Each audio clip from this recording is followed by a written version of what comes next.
Hello and welcome to the Dream Receiver Show, the show about wellness, kindness, and business. I'm super excited today because we have another guest. Her title is Coach Reverend Wendy. Actually, it's Coach Rev Wendy. And she does personalized ceremonies, spiritual life coaching, and guest speaking. She also does wedding ceremonies, renewals of vows, baby christenings, memorial services, divorce ceremonies, wow, that's pet ceremonies, and this is just an amazing lady. Please welcome our guest, Coach Rev Wendy. Hi, Wendy. Diane. Oh, great to see you. Oh, it's good to see you too. Thank you. Oh my gosh. Oh, so I'm so glad that we finally got you here. Yes, oh my gosh, know. we had attempted this so many times through snowstorms, and then you had to attend another memorial service and with the families get together and all that. So we finally did it. Yes, and we're here. Yes, and I'm so happy.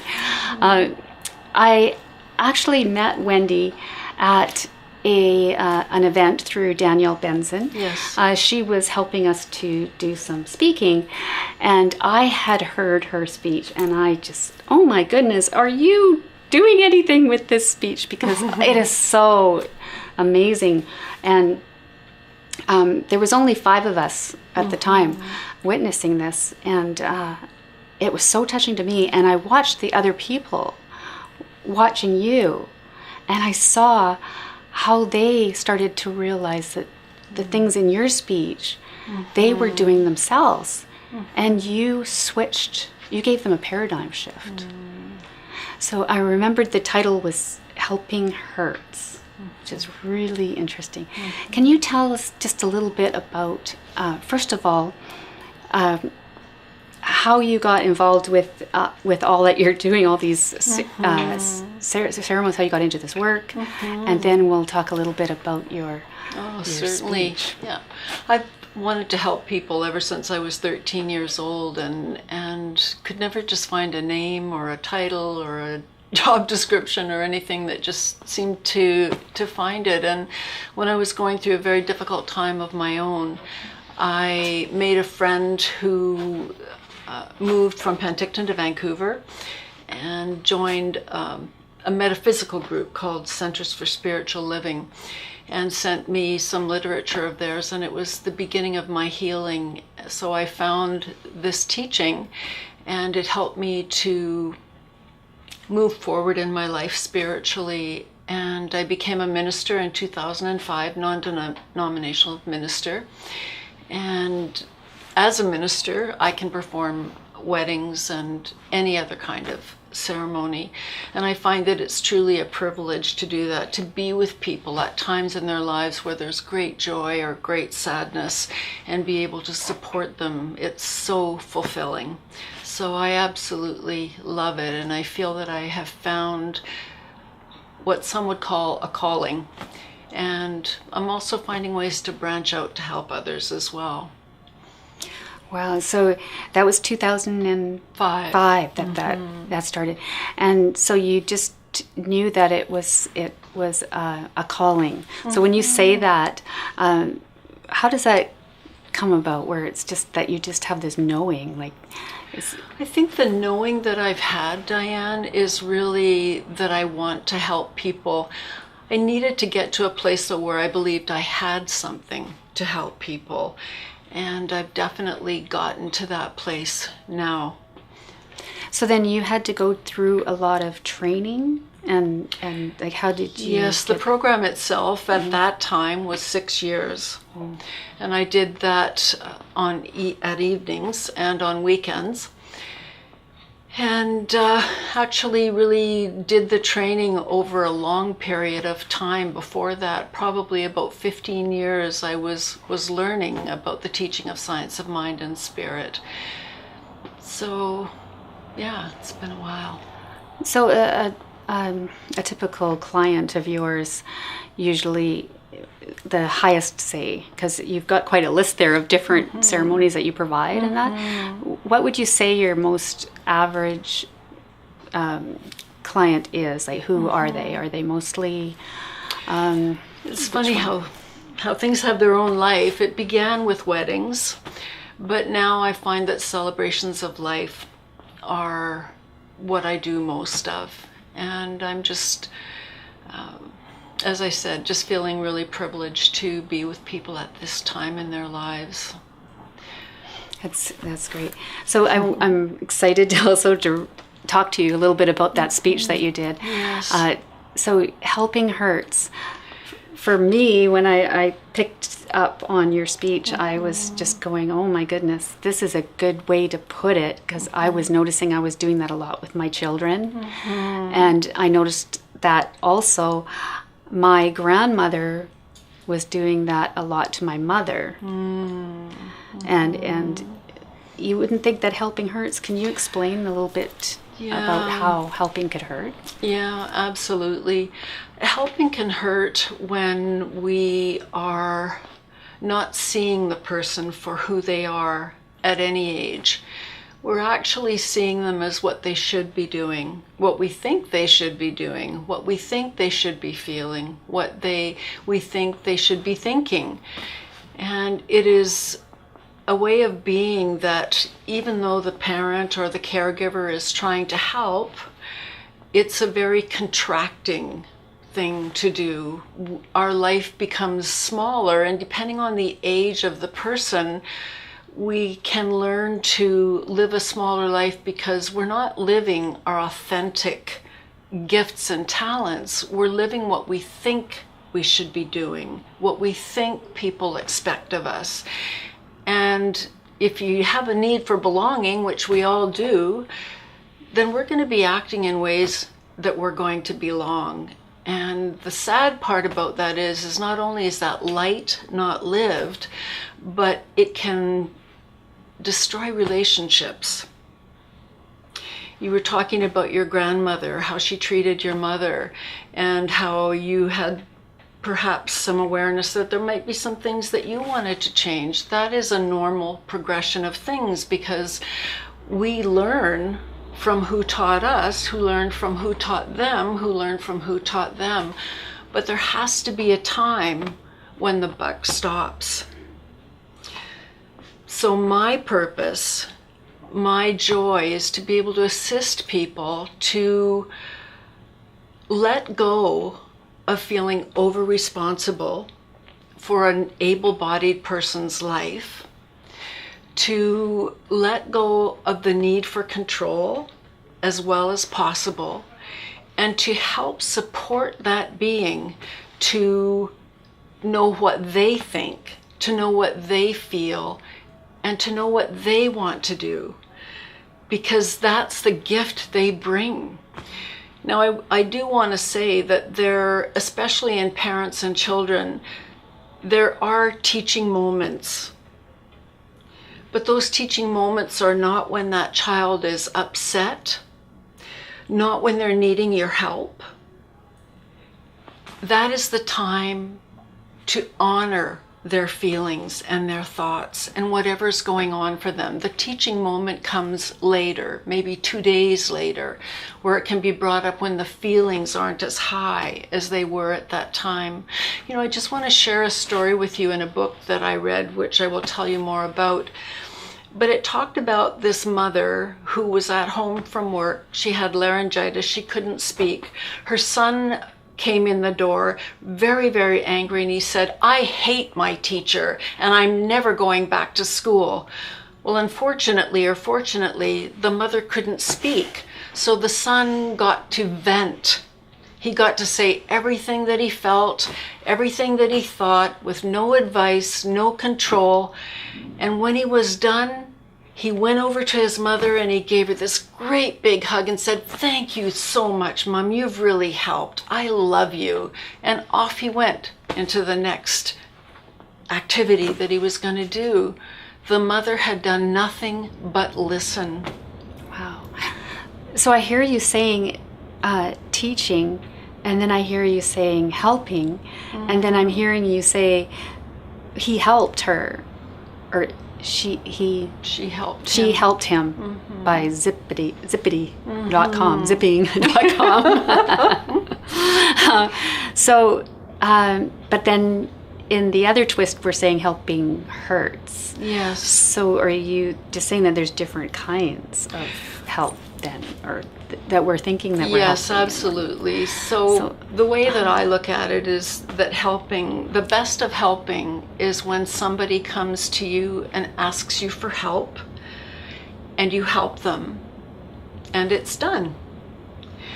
The worst of helping is when somebody comes to you and asks for help, and you do it, and then they come back and they ask you for something else, and you do it, and they come back with something else, and you do that as well. So it's when they continue to come back and back needing your help that becomes the problem, because even a parent who loves their child or their children is going to start feeling perhaps resentful. Perhaps all their time is going into dealing with a certain issue that doesn't seem to be changing. I can see that, because I do remember blaming my kids for taking up all my time. However, I was doing that at some point when I was in between living my dream and leaving one thing. Like, was in that between stage. So I felt almost like I now know that I just wanted to feel needed. Yes, that was absolutely. the whole thing. But I didn't realize, I thought, oh wow, look at all this time I have, I can just devote it to my children. I'm Wonder Woman now. And I was at the point where I was doing my kids' homework. Like, what's with that? So I really connected with your story. So how do we get over that then? How do we know when too much is not enough? Too much is too much. I think there are different levels of knowing. I think that the first thing for the parent to know is that they are, in fact,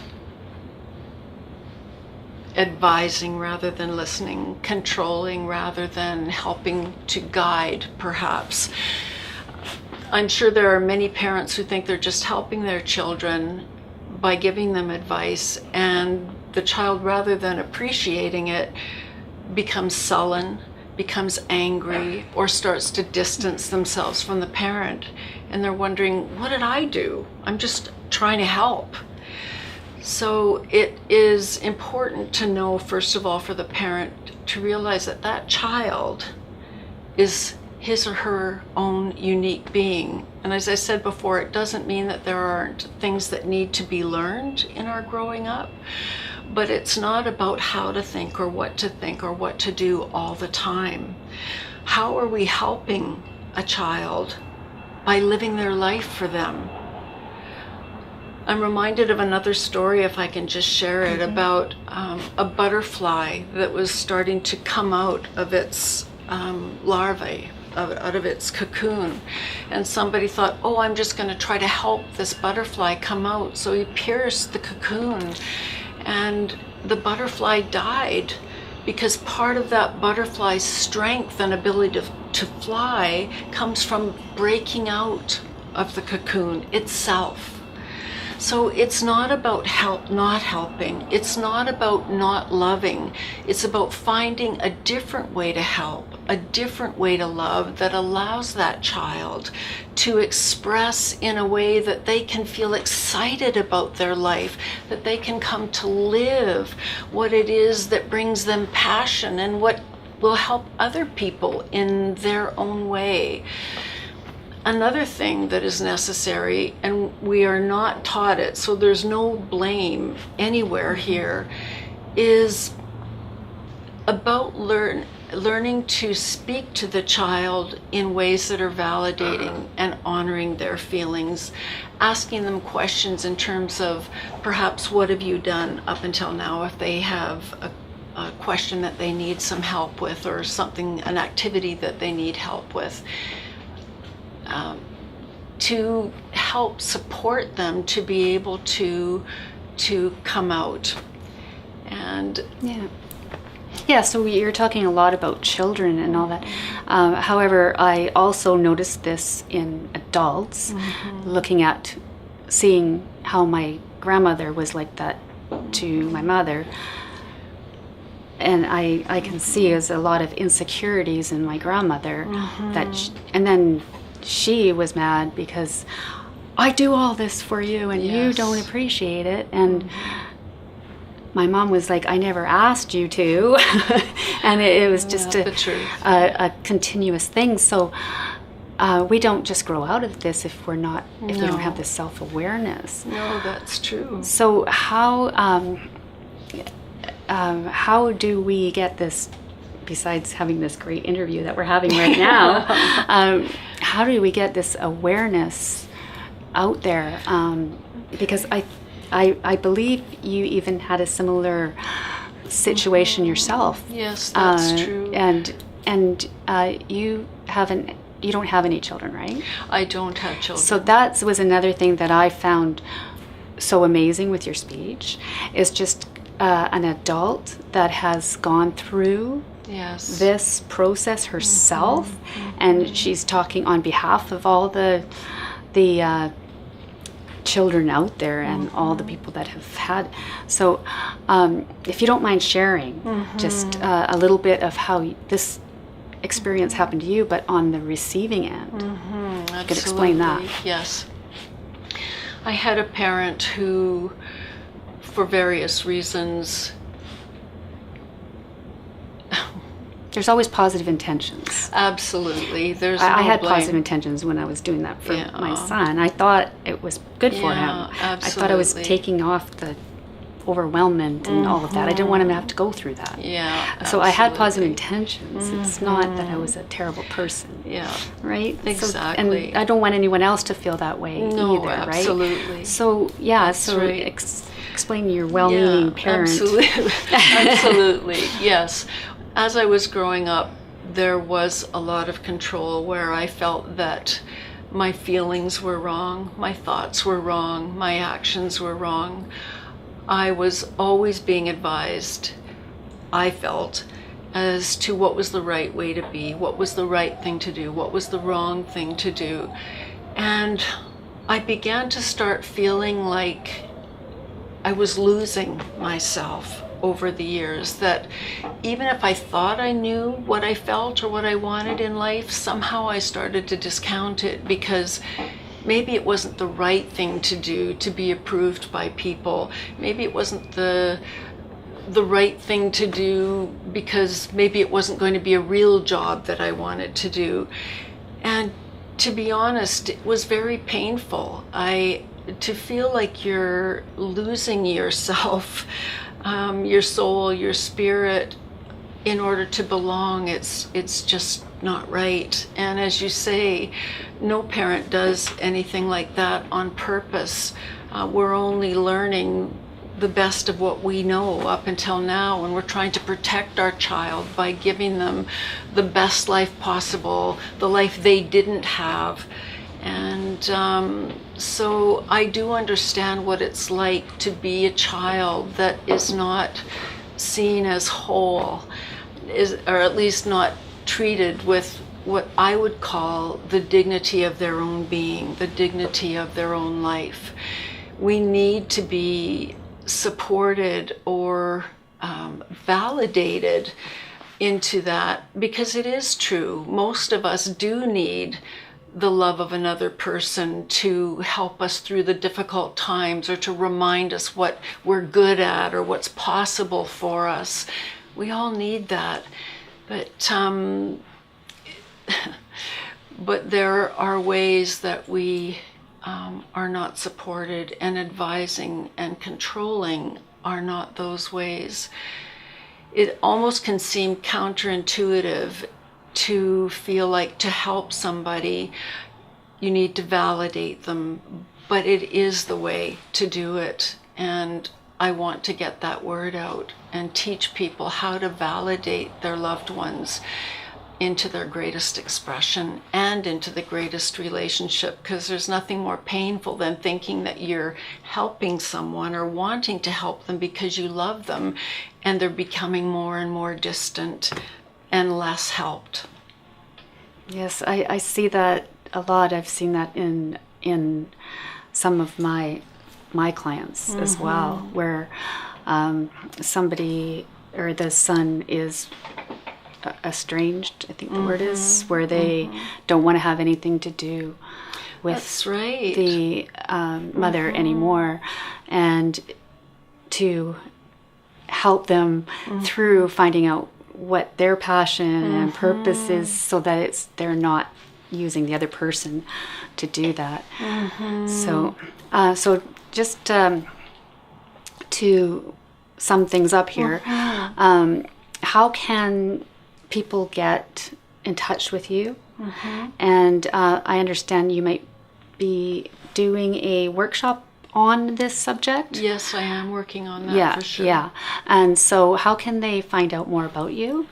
Well, my website is weddingceremonyvancouver.ca, and my Facebook page is Coach Rev Wendy.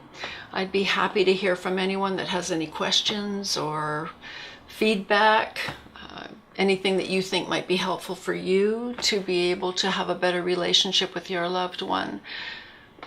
That's beautiful.